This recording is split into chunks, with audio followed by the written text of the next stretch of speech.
আসসালামু আলাইকুম। সবাইকে স্বাগত জানাচ্ছি গ্লোবাল ভিউজে। আপনাদের সঙ্গে আছি আমি সুরভি দিবা। আজ জানাবো আন্তর্জাতিক গণমাধ্যমে আলোচিত সংবাদ ও বিশ্লেষণ। গাজা যুদ্ধের ৩০৯তম দিনে উপত্যকা জুড়ে ইসরায়েলি বাহিনীর বিরুদ্ধে সিরিজ অভিযান পরিচালনা করেছেন ফিলিস্তিনি যোদ্ধারা।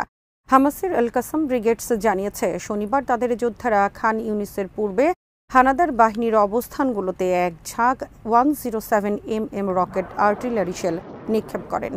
হামলার পর অবস্থানগুলোতে আগুন ধরে যায়। রাফায় তাদের যোদ্ধারা স্থানীয়ভাবে তৈরি ট্যান্ডেম আরপিজি আল ইয়াসিনের মাধ্যমে ইসরায়েলের একটি মিলিটারি গ্রেড D9 বুলডোজারে আঘাত হানেন। শহরের পশ্চিমে তাল আল সুলতানে ইসরায়েলি সেনাদের সঙ্গে প্রচণ্ড লড়াইয়ে লিপ্ত হন তাদের যোদ্ধারা। শনিবার দখলদার সেনারা ওই এলাকার ইন্দোনেশিয়ান হাসপাতালে অবস্থান নিলে সেখানে কাসামের যোদ্ধারা তাদের উপর অ্যান্টি পার্সোনেল আরপিজি এবং থার্মোবারিক আরপিজি নিক্ষেপ করেন। এরপর নিহত এবং আহত সেনাদের সরাতে সেখানে কয়েকটি উদ্ধার হেলিকপ্টার অবতরণ করে। তাল আল সুলতানের আল সোয়েইদা গ্রামেও এক ইসরায়েলি সেনাকে নির্মূল করেন কাসামের স্নাইপাররা।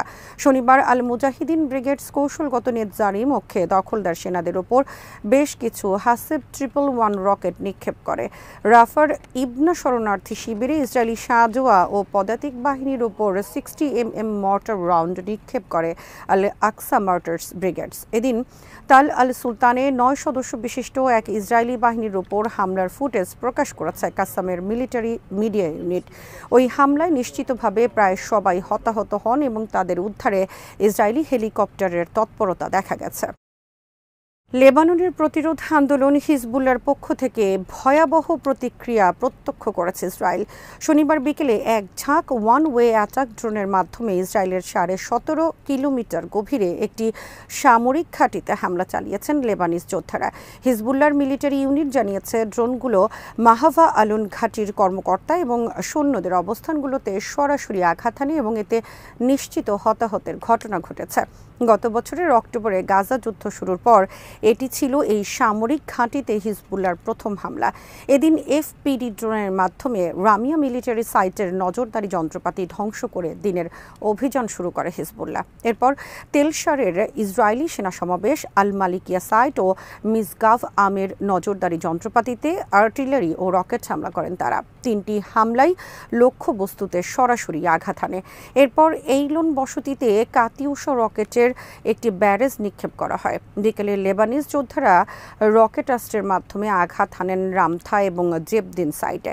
সন্ধ্যায় গাইডেড মিসাইলের মাধ্যমে কারান্তিনা হিলসের টেকনিক্যাল সিস্টেমে হামলা করেন তারা। সর্বশেষ হিজবুল্লাহর এক ঝাঁক অ্যাটাক ড্রোন বিরকেত রিশা সাইটের চারপাশে ইসরায়েলি সেনা সমাবেশগুলোতে সরাসরি আঘাত করে।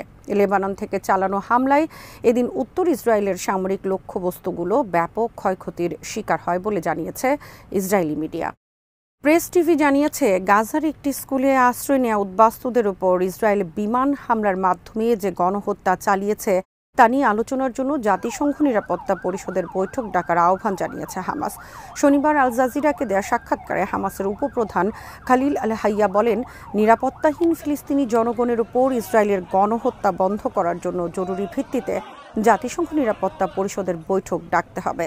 শনিবার ফজরের নামাজের সময় ইসরায়েল গাজা সিটির আল দারাজ এলাকার আল তাবিইন স্কুলে আশ্রয় নেওয়া উদ্বাস্তুদের উপর বিমান হামলা চালায়। এতে শতাধিক ফিলিস্তিনি নিহত হন।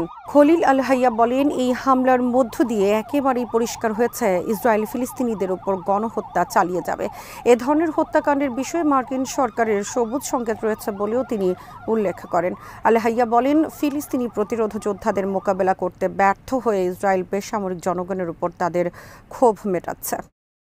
রয়টার্স জানিয়েছে হামাস নেতা ইসমাইল হানিয়া হত্যাকাণ্ডকে কেন্দ্র করে ইরান ইসরায়েলের মধ্যে হামলা পাল্টা হামলার শঙ্কা যখন তীব্র, তখন জর্ডান বলেছে তারা ইরান কিংবা ইসরায়েলের জন্য যুদ্ধক্ষেত্রে পরিণত হবে না।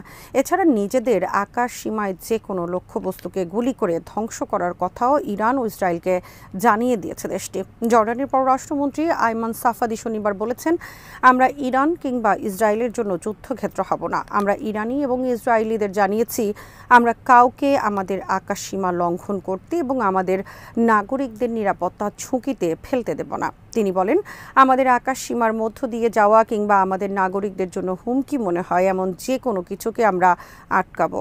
চলতি বছরের এপ্রিলে ইসরায়েলে প্রথমবারের মতো হামলা চালায় ইরান। তবে সেই হামলার সময় ইরান ও ইসরায়েলের মাঝখানে অবস্থিত জর্ডান অনেক ইরানি ক্ষেপণাস্ত্র আটকে দেয়। দেশটি সে সময় বলেছিল নিজেদের আকাশসীমায় প্রবেশ করার কারণে সেগুলোকে আটকে দেওয়া হয়েছে। তবে এরপরও বহু ক্ষেপণাস্ত্র ও ড্রোন ইসরায়েলে আঘাত এনেছিল। আল জাজিরা জানিয়েছে, যেখানে বাস্তুচ্যুত ফিলিস্তিনিদের ফেরার অনুমতি দিয়েছিল ইসরায়েল, কয়েকদিন পর সেই খান ইউনিস শহর থেকে অধিবাসীদের সরে যেতে বলেছে তারা। শনিবার শহরের দুটি ভবন ধ্বংস করে দিয়েছে দখলদার বাহিনী। গাজা সিটির স্কুলে আশ্রয় নেওয়া উদ্বাস্তুদের উপর ইসরায়েলি বিমান হামলায় শতাধিক ফিলিস্তিনি নিহত হওয়ার পর সেখানে ছড়িয়ে ছিটিয়ে থাকা দেহাবশেষ উদ্ধার করেছেন চিকিৎসাকর্মীরা। গাজার স্বাস্থ্য মন্ত্রণালয় জানিয়েছে, গত বছরের ৭ অক্টোবর গাজা ইসরায়েলি হামলা শুরুর পর থেকে শনিবার পর্যন্ত অন্তত ৩৯,৭৯০ জন ফিলিস্তিনি নিহত হন, যাদের ৭০% শিশু ও নারী। হিন্দুস্তান টাইমস জানিয়েছে, ভারতের উত্তরপ্রদেশের গাজিয়াবাদে মুসলিমদের একটি বস্তিতে হামলা চালিয়েছে উগ্র হিন্দুরা। ওই বস্তির বাসিন্দারা বাংলাদেশি মুসলিম এমন অভিযোগ তুলে মারধর ও ভাঙচুর চালায় হিন্দু রক্ষা দল বা HRD। গাজিয়াবাদের এসিপি অভিষেক শ্রীবাস্তব জানিয়েছেন, যাদের উপর হামলা হয়েছে তারা বাংলাদেশি নন, উত্তরপ্রদেশের শাহজাহানপুরের বাসিন্দা। পুলিশের কাছে দায়ের করা FIR-এ বলা হয়েছে, হিন্দু রক্ষা দলের প্রধান পিঙ্কি চৌধুরী 15-20 জন কর্মীকে নিয়ে গুলধর রেল স্টেশনের কাছে মুসলিম বস্তিতে ভাঙচুর চালান এবং বাসিন্দাদের মারধর করেন। পুলিশ বাধা দিলেও তারা থামেননি। ঘটনার ভিডিও সোশ্যাল মিডিয়ায় ভাইরাল হয়েছে। ঘটনার প্রত্যক্ষদর্শীরা সংবাদ মাধ্যমকে বলেছেন, হিন্দু রক্ষা দলের কর্মীরা এখানে এসে জিজ্ঞাসা করেছিলেন তারা হিন্দু না মুসলিম। যারা মুসলিম ছিলেন তাদের উপর মারধর করা হয়। পুলিশ শনিবার জানায়, ঘটনার মূল হোতা ভূপেন্দ্র তোমার ওরফে পিঙ্কি চৌধুরী এবং বাদল ওরফে হরি ওমকে গ্রেফতার করা হয়েছে। আন্তর্জাতিক মানবাধিকার সংস্থাগুলো বলে আসছে, দেশটিতে প্রশাসনের সহায়তায় মুসলিমদের উপর হামলা নিয়মিত ঘটনায় পরিণত হলেও বিজেপির উগ্র হিন্দুত্ববাদী সরকার এর বিরুদ্ধে কোনো ব্যবস্থা নেয় না। ঘটনার পর লোক দেখানো গ্রেফতার করা হলেও কয়েকদিন পর তাদের ছেড়ে দেওয়া হয়। রাশিয়ার ভূখণ্ডে ঢুকে ইউক্রেনীয় বাহিনীর নজিরবিহীন হামলা রোববার ৬ষ্ঠ দিনে গড়িয়েছে। ইউক্রেনীয় সেনারা কুরস্ক অঞ্চলের রুশ ভূখণ্ডের ১০ কিলোমিটার ভেতরে অগ্রসর হয়েছেন বলে জানা যাচ্ছে। এর জবাবে ইউক্রেনের সীমান্ত লাগোয়া ৩টি অঞ্চলে বড় ধরনের পাল্টা হামলা শুরু করেছে রাশিয়া। কুরস্ক ছাড়াও বেলগোরদ ও ব্রায়ানস্ক অঞ্চলে সন্ত্রাসবিরোধী অভিযান শুরু করেছে রুশ বাহিনী। এসব অঞ্চলে বাড়তি সেনা ও সামরিক সরঞ্জাম পাঠানো হয়েছে। ইউক্রেনীয় সেনাদের অগ্রসর হওয়া ঠেকাতে অতিরিক্ত ট্যাঙ্ক, কামান, রকেট লঞ্চার ছাড়াও বিমান বাহিনীর বিশেষ ইউনিট মোতায়েন করা হয়েছে। রোববার তাসের খবরে বলা হয়, রাশিয়ার ট্যাঙ্ক ক্রুরা কুরস্কের সীমান্ত এলাকায় ইউক্রেনীয় বাহিনীর মোবাইল সাঁজোয়া কাঠামো ধ্বংস করে দিয়েছে। দিনিপার এলাকায় ইউক্রেনীয় সেনাদের পুনর্গঠিত হওয়ার চেষ্টা নস্যাৎ করেছেন তারা। তাছাড়া রোববার ইউক্রেনের রাজধানী কিয়েভে রাশিয়া বিমান হামলা চালিয়েছে বলে জানায় BBC। শহরটিতে বিস্ফোরণের শব্দ শোনা গেছে, তবে তাৎক্ষণিকভাবে হতাহত বা ক্ষয়ক্ষতির খবর পাওয়া যায়নি। রয়টার্স জানায়, মঙ্গলবার সকালে ইউক্রেনের সেনারা সীমান্ত পার হয়ে রাশিয়ার পশ্চিমের কুরস্ক অঞ্চলে হামলা শুরু করে মস্কোকে চমকে দেন। ২.৫ বছরের যুদ্ধে রাশিয়ায় ইউক্রেনের এটি সবচেয়ে বড় হামলা। ২০২২ সালের ফেব্রুয়ারিতে ইউক্রেনে হামলা শুরু করে রাশিয়া। এরপর একাধিকবার রাশিয়ায় হামলা করে ইউক্রেন। তবে এবারের মতো রাশিয়ার এতটা ভেতরে ঢুকে কখনো হামলা করতে পারেনি। সামাজিক যোগাযোগ মাধ্যমে প্রকাশিত ভিডিওতে দেখা গেছে, কুরস্কের সড়কে রাশিয়ার অন্তত 15টি সামরিক যান ধ্বংস হয়ে পড়ে আছে।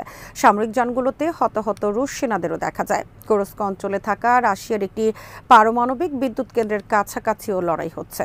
এ নিয়ে উদ্বেগ জানিয়েছে জাতিসংঘের আন্তর্জাতিক আণবিক শক্তি সংস্থা।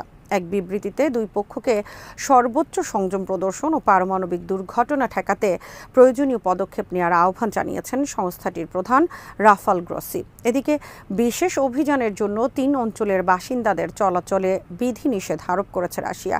জায়গায় জায়গায় বসানো হয়েছে তল্লাশি চৌকি। সামরিক স্থাপনাগুলোর নিরাপত্তা জোরদার করা হয়েছে। এসব অঞ্চলের বাসিন্দাদের নিরাপদ স্থানে সরিয়ে নেওয়া হচ্ছে।